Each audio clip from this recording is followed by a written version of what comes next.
Bonsoir à tous, bienvenue au 308, le lieu qui fait vivre l'architecture, c'est comme ça qu'on l'a nommé. Bienvenue aux confrères, aux jeunes, aux moins jeunes, que maintenant on appelle les aguerris dans la maison, puisqu'on ne parle plus des anciens, on parle des aguerris, c'est-à-dire les gens qui ont... Voilà. Bienvenue aux consoeurs aussi, bien entendu, on ne vous oublie pas. Bienvenue au président, je suis très content d'en voir beaucoup ce soir dans la salle. Bienvenue à Catherine Duret, notre conseillère nationale. Bienvenue à notre chère marraine. Bonsoir, marraine. Bienvenue à Xavier Claire de Dormentin, notre conseiller d'architecture à la DRAC. Et bienvenue et bonsoir à tous. Donc, bienvenue à tous et surtout aux jeunes inscrits, nos filleuls. Bienvenue dans la grande famille des architectes, dans cette grande confraternité. Bienvenue à l'ordre. Je le rappelle, l'ordre des architectes, c'est vous, c'est l'ensemble des architectes. Nous, ici, nous sommes le conseil de l'ordre. Donc, chaque fois que vous vous demandez « mais que fait l'ordre ?» vous vous posez la question à vous-même. Qu'est-ce que je fais? Vous pouvez être heureux d'appartenir à l'ordre, car c'est une chance. À partir d'aujourd'hui, vous ne serez plus jamais seul. Quel que soit votre parcours, l'ordre sera toujours là pour vous accompagner, pour le meilleur ou pour le pire. Le meilleur, quand il agit politiquement en faveur de l'architecture et des architectes. Le meilleur, quand il défend notre exercice et notre indépendance. Le meilleur, quand il nous aide en cas de difficultés financières, juridiques ou dans le cas d'un conflit qu'un tiers. Pour le pire aussi, quand il est obligé de vous sanctionner pour non-respect de la déontologie, défaut d'assurance et demain pour défaut de formation. Jeunes inscrits, chers filleuls, cette journée, cette soirée, c'est la vôtre. C'est un peu votre mariage avec l'institution. Vous prêtez serment et après on fait la fête.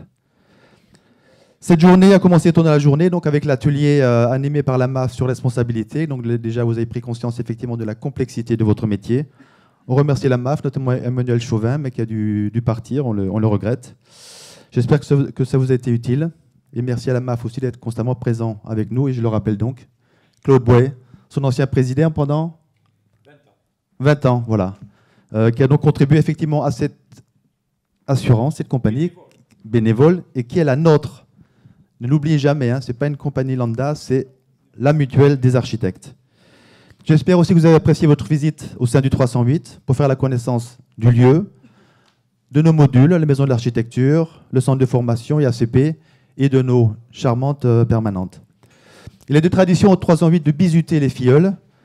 Jacques Anglade, parrain 2015, avait fait faire des bancs aux jeunes inscrits. Ils sont toujours dans la cour. L'année dernière, c'est Francine Faure, marine de la promotion, qui les avait embarqués donc, dans des procès d'architecture. Et cet après-midi, donc, vous avez assisté à un spectaculaire atelier des mots. On ne sait pas si c'était un championnat des mots, ou voilà, mais enfin, en tout cas, quelque chose de très animé. Et avec votre géniale marraine, Emmanuel Kolbock, et qu'on remercie vraiment chaleureusement d'avoir accepté cette invitation. Tu as pris les choses extrêmement à cœur. On te remercie. Et puis donc, on te laissera la parole tout à l'heure pour donner un message à nos jeunes inscrits. Alors, c'est bien, il faut réagir, parce que... J'en profite aussi donc, pour remercier donc, très sincèrement donc, tous les gens qui participent à cette journée, notamment notre ami Bruno Fayolle-Dussac, qui est toujours là. Il se cache. Merci Bruno d'avoir accepté d'être jury. Les anciens, ou pardon, les aguerris, pardon, pour leur participation à la fois à la table ronde, mais également donc, au championnat des mots. Donc, je vais les citer, j'espère que j'oublie personne. Claude Bouet, Jean-Michel Lamaison, Bernard Trinquet, Denis Debègue, Brigitte Gonfreville, Alain Loisier, Jean-François Marty, Marion Legrand, Brigitte Lodolini. J'ai oublié quelqu'un? Non, c'est bon. Merci Julien, chauffe. Et puisqu'on parle des confrères qui vous ont précédés, on remercie tout chaleureusement donc aussi les confrères qui à l'époque avaient acheté nos locaux que nous avons toujours à Jean Jaurès et qui sont représentés aujourd'hui par Guy Dupuis. On a inauguré pas une stèle, mais effectivement un beau vitrage avec le nom de tous les donateurs, parce que si on vous demande à vous de vous investir dans l'ordre, eux, ils ont investi, c'est-à-dire qu'ils ont mis la main au portefeuille et ils ont acheté les locaux dont on est toujours propriétaire. Qu'ils en soient remerciés.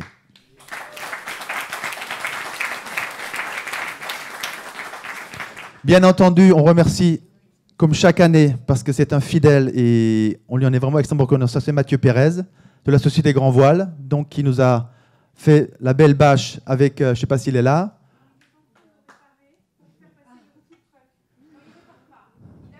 Il adapte, d'accord, ben voilà. Donc c'est pareil, il fait ça très sympathiquement, très bénévolement, avec Paul Marion, donc architecte de l'agence King Kong, qui est là chaque année aussi, et avec une équipe de jeunes inscrits que je vais citer, qui sont mobilisés de la conception jusqu'à la réalisation pour faire donc cette couverture. Donc il y a Nguyen Thi Quang, Agnès Margot, Hugo de Marco, Anne Farge, Vincent Ballion, Anne Issartier et Xavier Rotureau.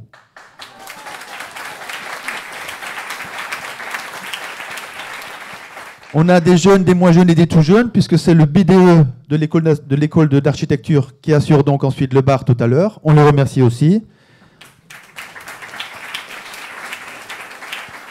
Comme on remercie nos partenaires, l'Union régionale des CAUE qui a accueilli tout à l'heure aussi les jeunes inscrits, la MAF, on l'a évoqué, le syndicat de l'architecture avec Christian Bardin et l'UNSFA avec Louis Roland Martin.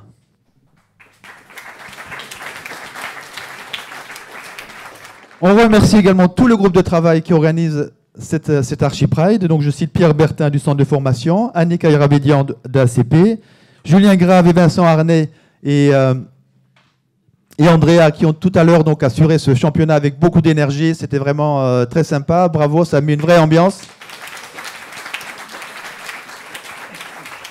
Et nos conseillers, Virginie Gravière, Catherine Lecalvé, Julien Maugan et Philippe Cazot. Et enfin, bien entendu, celles sans qui nous ne serions rien, nos permanentes du 308.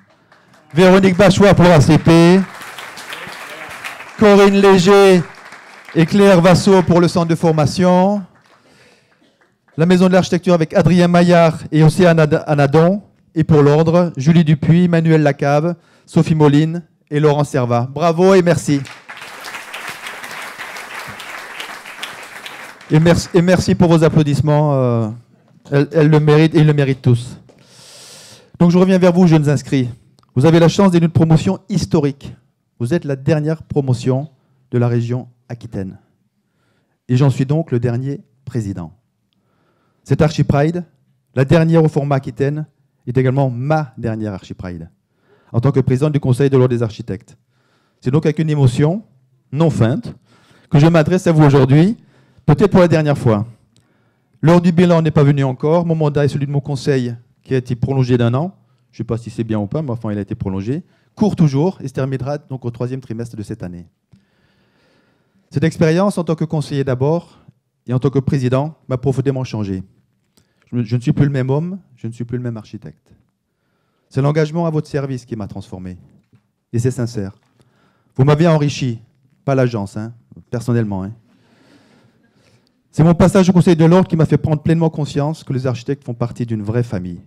Et comme dans toute famille, il y a des hauts et des bas. On partage les joies, on se serre les coudes dans la tempête, on se dispute, mais finalement, on s'aime, comme dans une famille. Et j'ai appris à aimer les architectes. J'ai appris à vous aimer. Et si je traduis pour vous les jeunes, je vous kiffe. Alors, que retenir de mon mandat de président? Être président du CROA, d'abord, ce n'est pas la Maison Blanche. Il faut relativiser. Et c'est ce que je me dis, c'est ce que je me suis dit quand j'ai accepté le poste, et c'est ce que je me dis toujours quand effectivement des responsabilités arrivent. C'est pas la Maison Blanche, c'est pas grave, ça ne concerne que notre petit microcosme. Voilà. Être président, par contre, m'a appris à écouter, pas à entendre, à écouter l'autre, à veiller à ce que tous puissent s'exprimer. Être président m'a appris à reconnaître que je pouvais avoir tort. Moi, dans une réunion, je peux changer 3 fois d'avis, et ils le savent au conseil. Pourquoi ? Parce que écouter les arguments de l'autre apporte de la connaissance, apporte la connaissance. Et c'est la connaissance la plus complète d'un sujet qui permet de fonder un avis et une décision raisonnée. Être président aussi, c'est faire confiance. Confiance en son conseil, confiance aux élus et confiance aux permanentes. Je savais qu'on ne peut pas faire tout seul, même si je pensais que c'est toujours mieux fait quand je le fais moi-même. J'ai donc appris à déléguer, à fixer des objectifs et à laisser faire. D'abord parce que ça permet égoïstement, effectivement, de faire le moins possible. Mais ça permet surtout aussi à chacun, à chacune, au conseil et chez les permanentes, de s'engager et de s'épanouir dans les projets, dans l'action et dans le travail. Et j'avoue, c'est une chose dont je suis fier et reconnaissant, c'est mon conseil et mon équipe des permanentes. Et j'aimerais qu'on les applaudisse.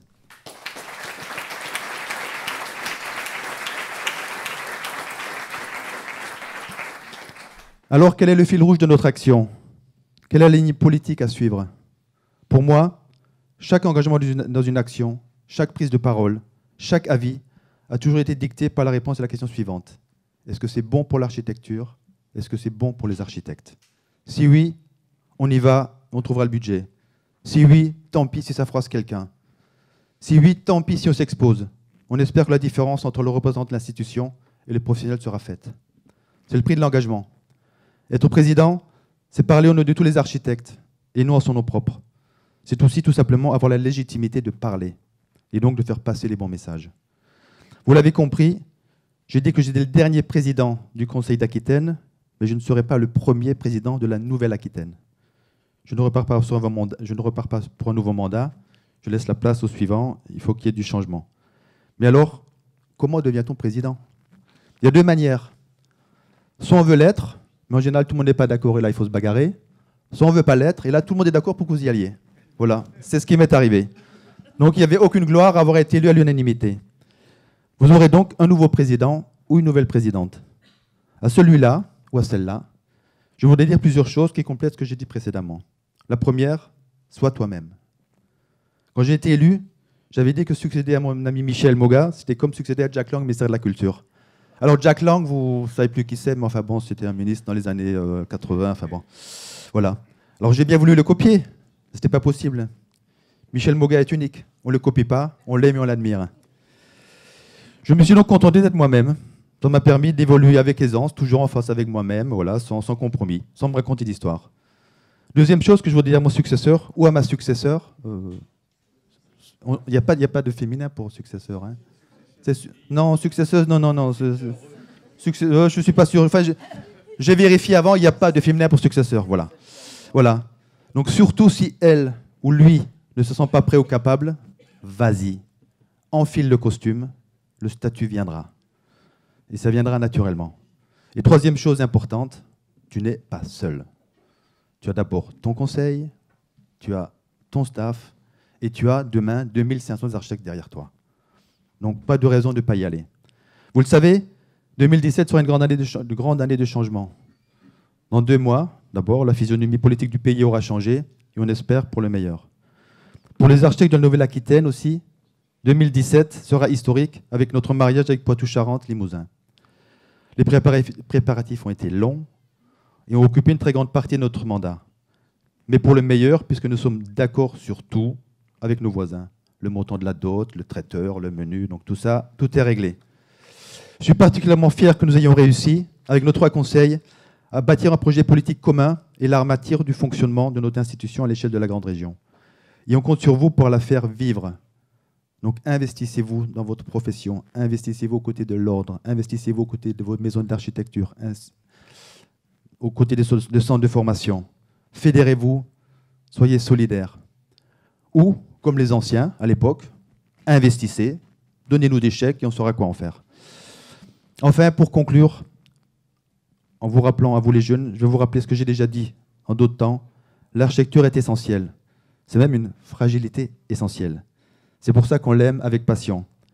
Mais c'est une maîtresse insatiable, très exigeante, qui sait nous enchanter, qui sait nous épanouir, au point que trop souvent, elle envahit complètement notre vie et ne laisse plus de place pour rien ni personne. Alors, de temps en temps, sachez juste lui dire non. Vous serez de meilleurs parents, vous serez de meilleurs époux, vous serez de meilleures épouses et vous serez de meilleurs architectes. Prenez soin de vous, vive l'architecture.